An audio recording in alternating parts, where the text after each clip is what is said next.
Bonjour à tous, bienvenue dans ce nouvel épisode de la rubrique L'invité de la semaine. Aujourd'hui nous accueillons Tony. Bonjour Tony. Bonjour. Vous êtes le président de l'association Photopassion. Alors l'association Photopassion, qu'est-ce que c'est ? Alors l'association Photopassion, ça regroupe des photographes amateurs. Oui. Ils sont tous bien évidemment passionnés par la photo. Le club se trouve à Villars-Gondran. D'accord. Et on est grosso modo entre 20 et 25 adhérents. Et donc ces adhérents, justement, pour être adhérent de l'association Photopassion, est-ce qu'il faut avoir un appareil photo, une caméra, ou est-ce que vous pouvez prêter du matériel ? Alors nous, on privilégie quand même les personnes qui ont déjà du matériel. D'accord. Donc on n'a pas de choix bien particulier pour les appareils photo, parce que bon, c'est toujours pareil, hein. C'est à l'infini, hein, les prix des appareils photo. Donc du moment qu'ils ont un appareil photo numérique, oui. Après, peu importe le matériel qu'ils ont, mais c'est mieux qu'ils viennent avec un appareil photo. D'accord. Parce que prêter un appareil photo, c'est quand même délicat. C'est toujours personnel. C'est toujours personnel, tout à fait. Et du coup, l'association, ça va être basé sur la prise de vue et la retouche ou que la prise de vue ? On fait de la prise de vue, de la retouche, bien évidemment en post-traitement, parce qu'on est équipé de logiciels aussi au club, donc on travaille, ça nous arrive de travailler sur ces logiciels-là, comme Photoshop, ouais. Le plus connu. Et oui, mais aussi beaucoup de prises de vue, bien sûr, puis des prises de vue aussi en studio, parce qu'on a un studio permanent. Ah, super. Donc on bosse de temps en temps, quand il pleut par exemple, c'est mieux. Vous allez faire quel type de photos en studio ? Portrait, famille ? On fait portraits, des natures mortes aussi. Ok. Donc les gens amènent des tas d'objets de la maison. On fait de la mise en scène et puis on a tout un tas de fonds sympas qu'on met derrière et puis on fait un shooting sur des objets. C'est plutôt pas mal. Ouais. Et en termes de connaissances, de savoir-faire, tout le monde mélange un petit peu ses connaissances et ses savoir-faire pour faire évoluer l'équipe, c'est ça ? Bien évidemment. Alors donc il y a des photographes amateurs qui ont moins de techniques que d'autres. Donc nous on est là aussi pour leur apporter un petit peu les différentes techniques. Parce que servir d'un appareil photo en mettant sur programme, c'est facile, mais ça n'apporte rien. Oui. Donc il y a un tas de réglages à faire sur des appareils photo. Et puis on fait aussi des fois des soirées techniques. D'accord. On parle de vitesse, d'obturation, etc. qui peut permettre aux nouveaux adhérents d'avoir des infos sur la technique et puis qui peut améliorer aussi le fait de prendre leurs photos, quoi. Et au final, progresser.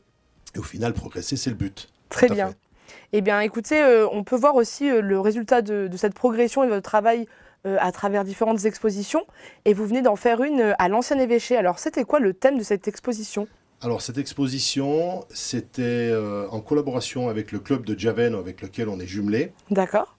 Et c'était la France vue par les Italiens et l'Italie vue par la France. C'était deux expositions qu'on avait fait, une à Giaveno et une à Saint-Jean. Et on a voulu réunir les deux expos, justement, pour avoir un regard différent sur l'un et l'autre des pays. On peut dire que vous faites des événements internationaux, du coup ? Internationaux, oui. On a une très très belle collaboration avec nos amis de Giaveno. D'accord. Et puis on est jumelé aussi, je voulais le dire aussi, avec un autre club, c'est le club de Nef, à côté de Gap, avec qui aussi on collabore aussi des fois pour des expos communes. Alors justement, cette exposition, revenons à Saint-Jean-de-Maurienne, la dernière exposition que vous avez faite à l'Ancien Évêché. Donc le thème Italie-France, il y avait combien de photos ? Il devait y avoir à peu près une vingtaine de photos. Très bien. Elles étaient réparties dans l'Ancien Évêché ? Elles étaient réparties à l'Office du tourisme, de part et d'autre du couloir qui se trouve à l'intérieur. Et il y avait, oui, grosso modo, 20 photos françaises et 20 photos italiennes à peu près. On coupe la poire en deux. On coupe la poire en deux, tout à fait. Très bien. Aujourd'hui, donc on est fin septembre, là, on s'approche de l'automne. Est-ce que vous avez des expositions programmées pour les mois à venir ? Alors pour les mois à venir, encore pas, mais on travaille essentiellement aussi à la demande. D'accord. D'autres associations qui nous demandent de faire des expositions. Donc nous, on répond toujours présent, bien évidemment, parce que chaque fois qu'on peut montrer notre travail, bien évidemment que nous, ça nous fait plaisir. Mmh. Donc voilà, de programmer pour le moment, il n'y a pas d'exposition de programmer, si ce n'est qu'il y en a une très importante l'année prochaine pour le Little Italy Festival. Très bien, la date ? Le 11 et 12 septembre. On l'oublie donc pas. Très important, il ne faut pas oublier cette date. Et on va faire une très grande expo qui aura comme thème l'immigration italienne en Maurienne. Vous savez déjà où sera présente l'expo, à l'ancien évêché également ou dans un autre endroit? On va essayer de faire une expo extérieure. D'accord. Et de placer les photographies dans Saint-Jean-de-Maurienne, dans une rue particulière, avec comme un circuit. Ok. Les gens pourront partir d'un point A à un point B et pourront admirer les photos qu'on aura trouvées. On va travailler essentiellement sur de la photo d'archives. D'accord, oui, pour l'immigration du coup. Voilà, et puis on fera des très grands formats. Je pense que ça sera des photos légendées. Ok. Donc, et les gens pourront se promener, voir et découvrir certaines photos justement sur cette immigration italienne qui a fait la richesse aussi de la Maurienne. Très bien. Et si une association aujourd'hui ou un lieu public veut prendre contact avec vous pour exposer, comment ça se passe?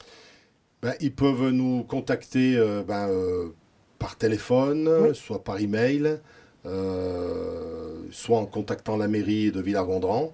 Et ils seront les bienvenus. Nous, on se réunit tous les vendredis soirs à 20h30.